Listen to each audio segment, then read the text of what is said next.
This is a recently released high-scale suspense thriller from Korea. Besides its many highlights, the plot is unbelievably explosive. The story revolves around the wealthy girl, Soo-yeon, who, in order to test her boyfriend's loyalty, deliberately records a video claiming she has left the country, and then locks herself inside an airtight darkroom. The darkroom contains one mirror facing the bathroom and another facing the bedroom. Both mirrors are two-way, allowing Soo-yeon to observe the outside without being seen herself. Soo-yeon uses this setup to observe her boyfriend's every move. When TSU comes home looking distraught, Soo-yeon feels greatly reassured, believing he still cares about her. However, just one day later, she witnesses an unimaginable scene. It isn't her boyfriend in front of the mirror, but her best friend, Mi-ju. The two of them proceed to betray Soo-yeon right under her nose. Despite her desperate attempts to pound on the glass to stop TSU, he remains oblivious to her presence, as the darkroom only allows sound from outside to be heard within, not the other way around. 5 minutes later, Mi-ju enters the bathroom, and through the mirror taunts Soo-yeon about stealing her boyfriend. It turns out the two are not just best friends, but are also secret lovers. The house was originally a secret meeting place for them, until the landlord discovered their secret. To silence the landlord's suspicions, Soo-yeon bought the property and entrusted Mi-ju with the renovations, with the intention of living there with her. But ultimately, it was Soo-yeon's new boyfriend, TSU, who moved in with her instead of Mi-ju. Soo-yeon had grown tired of secretive relationships and wanted to live a normal life. That's why she ditched Mi-ju and got together with TSU. Soo-yeon, being used to a pampered lifestyle, tested TSU's loyalty by asking Mi-ju to help with this plan under the guise of friendship. Initially reluctant, Mi-ju eventually gave in to Soo-yeon's sweet talk. Soo-yeon recorded a video pretending to leave for abroad, left it for TSU, packed some snacks, received the darkroom key from Mi-ju, and entered it eagerly. What Soo-yeon didn't expect was that there's nothing more fragile than human nature under testing. She soon realized her phone had no signal inside the darkroom, but didn't worry as she held a key to exit anytime. When TSU watched Soo-yeon's video, he appeared distraught, which pleased Soo-yeon. Despite intending to end the prank that night as TSU seemed genuinely sad, the key refused to unlock the door, unbeknownst to her. Mi-ju had swapped it out to avenge Soo-yeon's betrayal.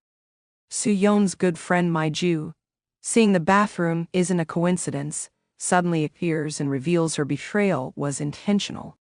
She replaced the key to force Soo-yeon to taste abandonment and betrayal. Mi-ju proceeds to an unmentionable act in the room with TSU before Soo-yeon's eyes.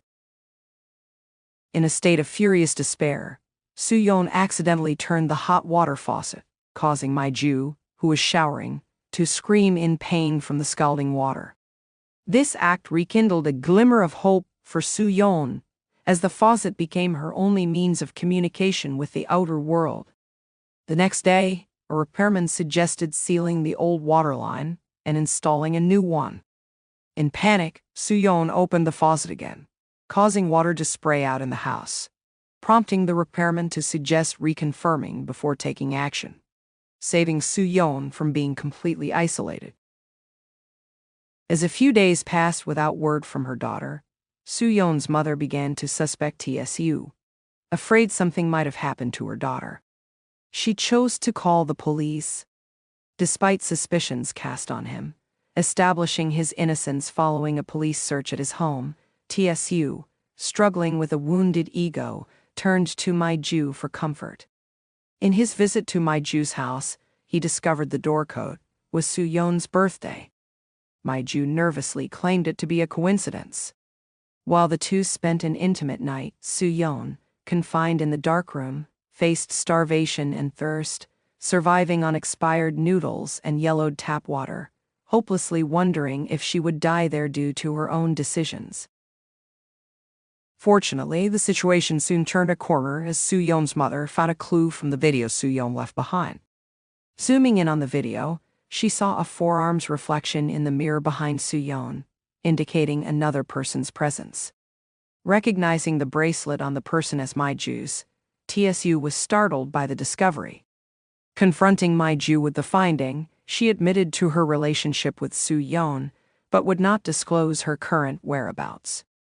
At home, finding water in the tap house stop and go unpredictably made TSU aware something was wrong. Partly hearing her cries through the mirror, he quickly bonded with the idea that Soo-yeon was trapped inside. Reacting immediately, he tried breaking the glass, but stopped, realizing Soo-yeon must have seen everything he and Mai-ju did, feeling like a pawn used by both women. Choosing to walk away, TSU was left in turmoil. Had he released her, Soo-yeon wouldn't spare him. After contemplating his position, he chose ignorance over action. Oddly, the next day, both TSU and Mai-ju received a message from Soo-yeon, scaring them that she might have escaped. Though Mai-ju insisted Soo-yeon couldn't escape as she had the only key, they decided to check the darkroom just to be sure. Unbeknownst to them, Soo-yeon's mother had orchestrated the plan using Soo-yeon's ID copies to send the messages, waiting to gauge their reaction. Both requested leave from work upon receiving the texts, increasing suspicions. Entering the house, the darkroom revealed a surveillance room, shocking TSU and Mai-ju. Finding a motionless Soo-yeon inside made them fear for her death,